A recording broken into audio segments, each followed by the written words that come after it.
What does home rehabilitation, music production, mentoring the youth, and women's empowerment have in common? On this episode of TempLabor TV, you're going to find out. Join Cyrus D as he shares with us his community-driven mission to help empower the youth and business minorities, while also getting a glimpse into how he utilizes his platform in the home improvement and construction sectors to make it happen. Find all of that out and more on this episode of TempLabor TV.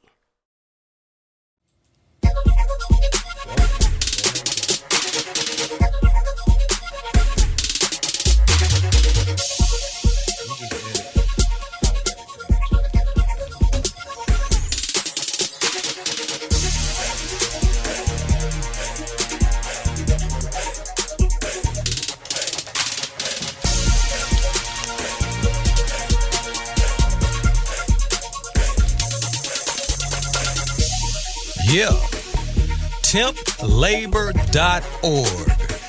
radio program at the beautiful WOVU Community Radio. First of all, I want to tell you about TempLabor.org and what we are. We are a marketing organization and consulting, and we specialize in entrepreneurship. And right now, my field of development is construction and training the youth from 15 to 85. Because they can be young in mind at that time, you know. And what I'd like to look out for and reach out to is people that need employment. Still on a career path, looking for better opportunities, but definitely to understand the opportunities in construction and basically anything with entrepreneurship. You know, we might have some people on this show that are not contractors, that are not carpenters, and do not have a love for construction. But if you have a love for the American dream and building your own business, we got something to talk about. We have a contractor on the air calling in. Hello, caller, are you there? Yes, I am. And what is your name? My name is Rhonda Hill, and I'm the owner of Precision Painting Plus. Oh, wow. From what I remember, you're just like a female contractor, great painter, and all that kind of stuff. Commercial painting at that, right? Yes, I do commercial. I'll dip in the residential side, but I focus mainly on the commercial side. Can you tell me about those things and what got you into that and your involvement to get you on that level? Sure. So it really all started very simple. I was married, and my husband and I, had a blended family, and it was kind of large, and he was doing a few things. One of them was painting, and I just thought, like, hey, let's cut out the middleman. Let's start our own business so that, the work that we do will be invested in our own establishment as opposed to someone else's. So from there, I reached out to some resources, and the Open League is a wonderful resource, as you stated, along with the Small Business Association, SCORE, which is, retired people that are there to mentor people coming into whatever field it is. And it just springboarded. And although that company was dismantled, I started and ventured out on my own. And it's a wonderful, wonderful thing to be able to employ others, teach the youth, and it's a male-dominated field. But with that being said, I do pretty well in my marketplace, and it's just a wonderful thing. I really appreciate all the support that I've gotten along the way from men and women in the field, and I'm just grateful to be able to be in a spot to not just make money, but like I said, employ others and even mentor and teach youth. Tell me about this Youth Opportunity Pledge. Okay, so a bit about the Small Business Majority. They are a organization that they are very active in policy. They are very active with Congress. A lot of people don't know, but small business is the backbone of the economy. You know, I remember Obama saying that, not to cut you off. Keep going. He was saying that this country will be hinge together on the small businesses. Keep going. Yeah, so the small businesses pay about 40% of the U.S. private sector payroll. So it's a very important part of the fabric of our economy. And small business majority, they do a lot of lobbying to ensure that small businesses aren't squeezed out of the market. So they do a lot of policy, but they also do a little bit more in terms, they do mentoring. They help you access capital. And they even help you with retirement and anything to help you grow, maintain, and grow your business. And what organization is this? It's called the Small Business Majority. And where they're located? They're located in Washington, D.C. They're a national organization. And I would suggest anybody that has thinking of starting and even maintaining a small business to reach out to them. Again, they have a lot of wealth of resources to help you. A small business, you can make a little over $1 million. I think it's like maybe 5, don't quote me, but at least 3, and you're still considered a small business. So what they do is not only do they help you maintain and keep you afloat, they'll help you even move out to be a medium-sized business, which then you get over 500 million in revenues. So it's a very good resource for any business. And what about the opportunities for the youth? Well, what they do is the people that they are in communications with, small businesses, they ask that you take a pledge. So when they call me and ask if I take a pledge to help the youth, of course I said yes. I'm a advocate for youth in the way of education. So it was right up my alley. I love for children to learn and do things that they enjoy. And also I'm a strong advocate about the trades back in the school. That was one of the things that they really should have never took out. Everyone is not college bound. I agree. Everybody is not going to push a pencil, build an app, run a factory machine. And me as a contractor, carpenter, journeyman carpenter is definitely some benefits to having a skill set that you can fall on and still have a business and still get a job. But yeah, keep going. I'm just totally amazed by your understanding of the knowledge of the numbers and organizations. But I was just wondering, since I'm 50, am I too old to be considered a youth to get this money or this help? Well, no, that's just one aspect that they have to make sure that the trades stay viable. And it's a very wonderful thing for anyone to have under their belt, regardless of whatever your aspirations is as a youth of what kind of career path you're going to choose. Having a trade can help you out, even if you're in college. Everybody says starving college students, you need extra money.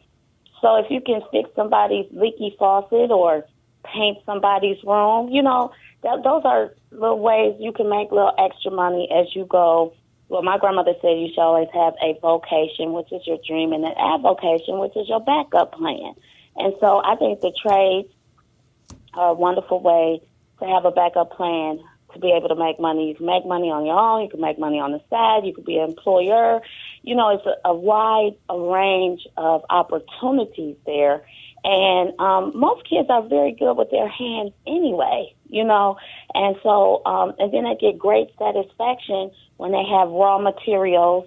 And then from that, they make something, be it a house, a windmill, or whatever it is, that they venture out to do. So with me, what I do is I take children and I give them a little classroom time where they can get some of the lingo of the construction trade. And then we just put them out there, and they have a person that they shadow. They're usually more like a laborer type, unless they're really skilled in painting. And then we'll go ahead and we'll teach them how to use a sprayer and, technical things of that such, how to break down a ladder properly and all the things, that the safety issues that come involved with the trade, and they find it very enjoyable. If you have anyone from the age of 15 to 21 that are looking to learn a trade, we're paint specific, but we are a general contractor, so we will help mentor and get you involved into the trade, get you a skill, and get you a little money in your pocket at the same time. Wonderful. And what number do they call? 216-799-1933. One more time. 216-799-1933.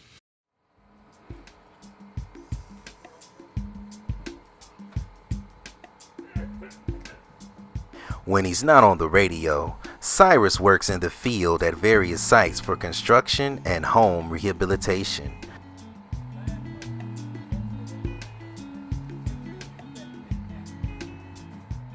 Here, we are at a house in which he is rehabbing. He has scheduled work for some of his temp labor contractors. There will be work going on inside and outside of the house, including in the garage. We catch up with Cyrus as he is unloading his vehicle and setting up for a morning full of work and mentoring.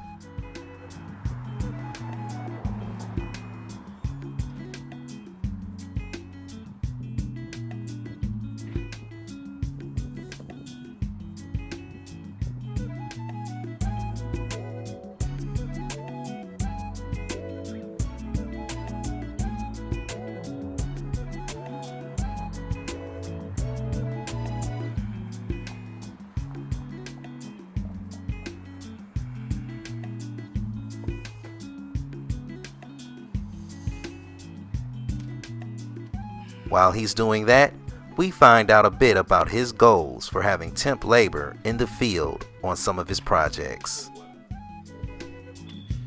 One of the things that I'm trying to pull off is every job site can become a potential paid-on-the-job school for somebody looking to be in the business, somebody that needs some extra money, trying to stay out of trouble. Now look, come with me with that brush. Okay, try to wear it. Clean out brush, come on. Whatever you take, just go water like that.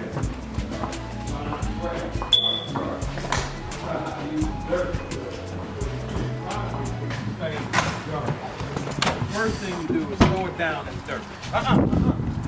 Throw it down like this. See all the paint that came out of that?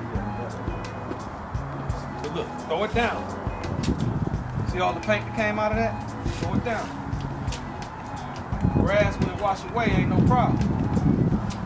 Then after you get enough of it out,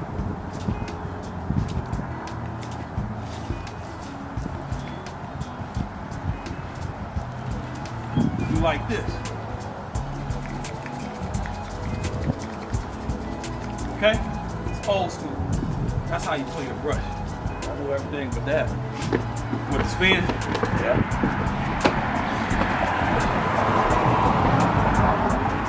Well, I want to get you on this carpentry stuff. So every job that I sell is with the intention of becoming a classroom setting, on the job paid training. So the workers that's showing up today, the workers that show up throughout my last 13 years trying to get this off the ground, they get usually paid the same day, and they learn while they work, and they become a serious contribution to the community. You can make our money, working on houses, laying floors, or paint, roofing, or, they got various parts of constructions that TempLabor deals with, areas of constructions that TempLabor deals with. So, yeah, it's pretty cool. It's a cool thing. I would suggest for any artist, if they're, just trying to get some side money, you can't hold down that 9 to 5, pick you up some type of skill, the paint skill, the flooring skill, or, I'm getting ready to go get my asbestos license. That's something that I can always utilize, on the side while I'm still working on my music. Right. So I'm able to pay my bills and, got electricity on at the house and everything is cool. And, after I leave here, I'm going to rehearsal. So, thumbs up to TempLabor. All right.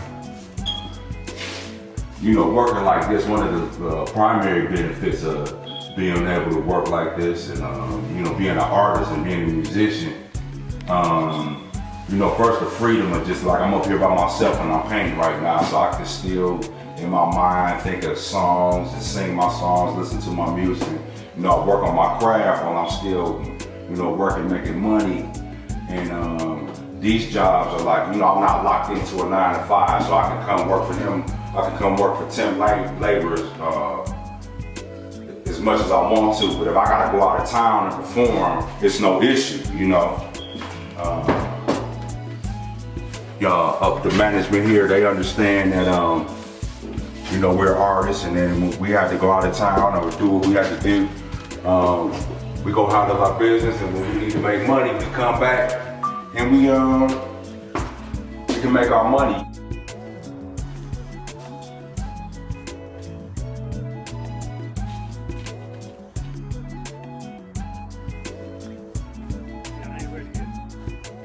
And here, Cyrus D also does his own work as a journeyman carpenter and lead contractor.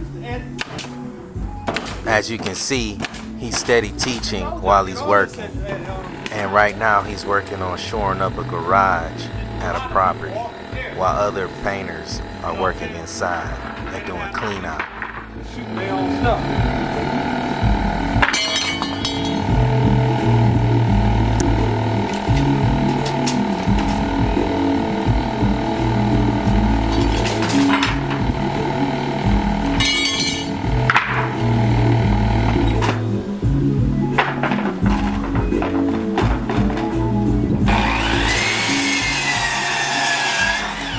Part is, I forgot more than some of these guys know. Just in this business, it'd be funny to me.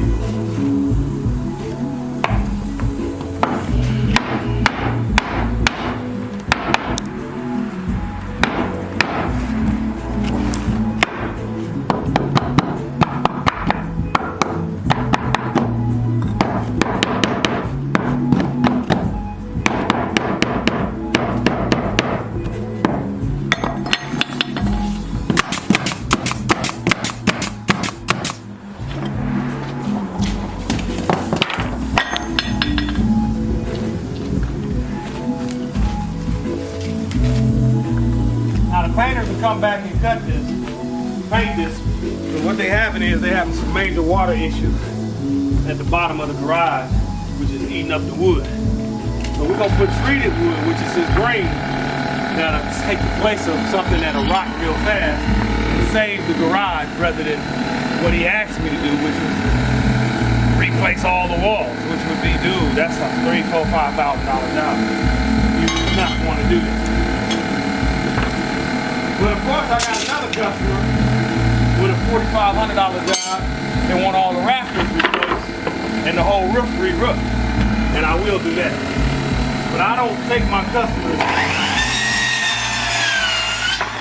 and create expenses that they don't need to pay. So this is called restoration work. Now see, this wall is still floating. So we want to secure it.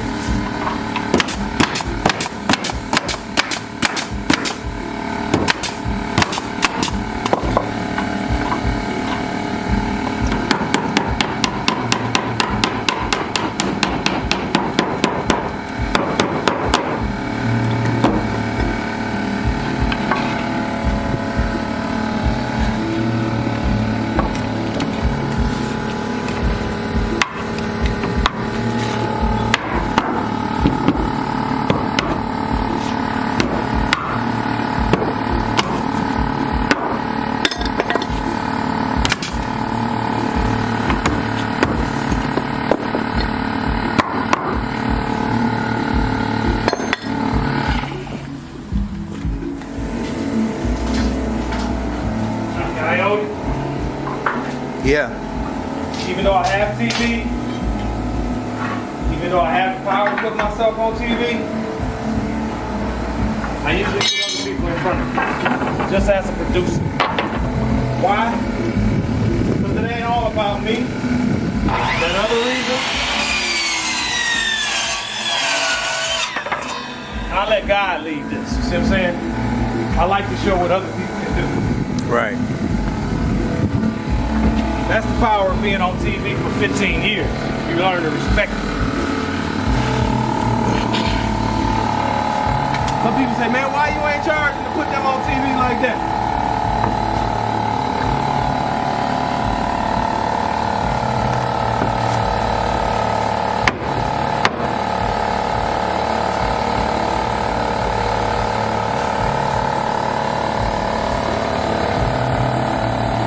Why you ain't charging to put them on the radio?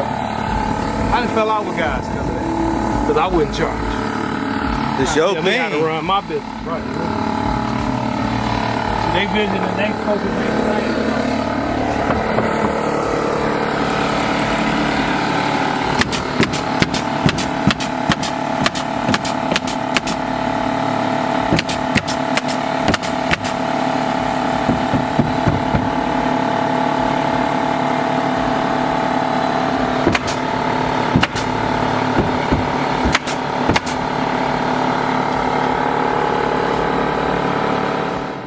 Why? Because you see when the water hit that, see what it did to the lips?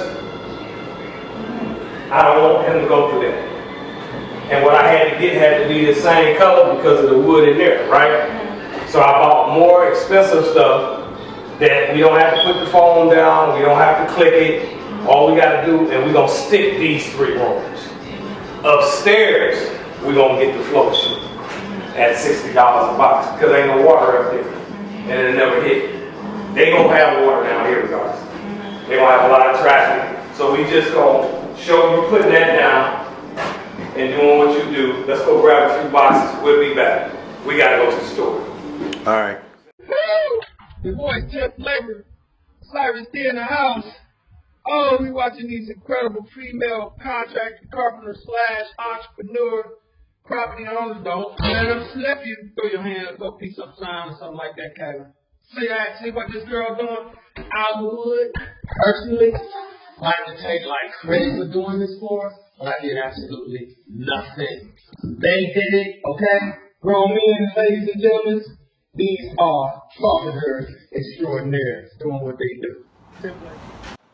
And you say your name? Kylan Coleman, everyone calls me Superwoman. Superwoman. Why they do that? Well, I have a production company called Superwoman Productions. When I was doing theater production and stuff, a lot of the cast couldn't pronounce my name Kylan. So they just started calling me Superwoman because I have a production company called Superwoman Productions. Okay. Now, what's your construction business? It is New Life Management, LLC. And what do you do? What's your specialty? Well, I am a registered general contractor here in Cleveland. My specialty, bossing people around. But I'm an excellent painter. I do great with floors. I know all phases of construction. I know how to do electrical, plumbing, framing, drywall. But the older I get, the more I want to stay away from some of the strenuous work. So, I like to just manage the projects, and I'll get in there and do some painting and putting in some ceramic, some laminate, some linoleum, some vinyl. Whatever. So you do the walls and the floors. Mm-hmm. You do ceilings. Yeah, that's part of the house. Yeah. All right. Well, I actually had an apprentice, and then she became my partner, Miss Moore, and she is Come on in. pretty good. Like, she's upstaged me a little bit. Y'all come to the closer to the point. Yeah. Now, how did she upstage you? Well, I started teaching her how to do different things. I started teaching her how to do electrical, started teaching her how to do plumbing, started teaching her how to paint. And she pretty much took it on and started perfecting it. So now it's always a competition. Now, I know she sang too. Did she sing while she worked? Yes, all the time. It's kind of at this point like I need some earplugs. Oh, really? I'm just playing. Yeah, she's always singing. So, Miss Moon, how do you like being an apprentice and now a partner? It's pretty awesome to have something like this under my belt. I never knew that I would adapt so well, even though I know my skill set is pretty much on point with, if I see it, you could probably show me one time and I got it for the most part. So it's been fun. And like she said, okay, there comes a time where you want to phase on out and, pass on the baton to some younger people, show them some skill sets that are very much needed. Everybody needs their house worked on. Everybody needs, there's always a need to fix something. So yeah, I'm pretty much ready to phase out. The real estate business is booming in the city right now. Mm-hmm. So, it's about getting into other facets of the real estate business. So like now I'm a landlord, I own properties, trying to get into the investment side of it, brokering deals, wholesaling. So it's just so much more to real estate than just the contracting side. I just felt like that I was really blessed. My dad taught me everything that I know. My dad's an electrical engineer. So the thing about it was, now that I know how to put a whole house together, I could take that on to the next phase of the real estate business. And then when I'm hiring people, then I know what I'm looking for. I know how the job needs to be done, how it should be done, how much time it should take to get the job done. Mm-hmm. So, it's all, growth, a learning process. So, right now I keep it moving, doing this, that, and the third. But right now I'm growing in another facet of real estate, which is that investment pieces. Yes. Property management pieces, stuff like that. Now, as women, are you treated fairly, or people still have it? Hell no. No. We're never treated We just fairly. had a discrepancy by an uncolored female at Home Depot. Like 10 minutes because where we ago, were parked. they- She could not believe that. She said, "You're not a contractor." Why Oh, are you parked in the here?" contractor? Yeah. Instead she in front works of the there? truck. No, she was in a van with someone else. Wow. So I had to get out, and I usually let people, because I'm all about positive energy and just letting, negative go. But I felt pulled to say something because she saw this, and because I'm in the car. So I got out of the truck to let her know, I am a contractor. So I told her, she said, yes, sure. So, and that's why my partner over there has on knee pads too. So, and we're getting ready to load up some flooring and countertops. So, yeah. And it's not just women just discriminate against us. Men sexually assault, Harass. Yeah. Men are always sexually harassing us. There's always some kind of motive, So, I like to deal with particularly homeowners because there's no crap with it. It's just like I just need my house done. Right. But then when you're dealing with other contractors, you kind of gotta just keep a double eye on a situation because you never know what angle they're coming from. And then that's the other reason why it's like it's time to move into another facet of the business because just dealing with all the nuances that come with being a female and then and melanated female, and then we look fairly young, so it's always like, oh, we got one. Yeah, black don't crack. Yeah, and you don't have none over here. Right. You know what I'm saying? So Yeah. it's just a fight. Every day is a fight.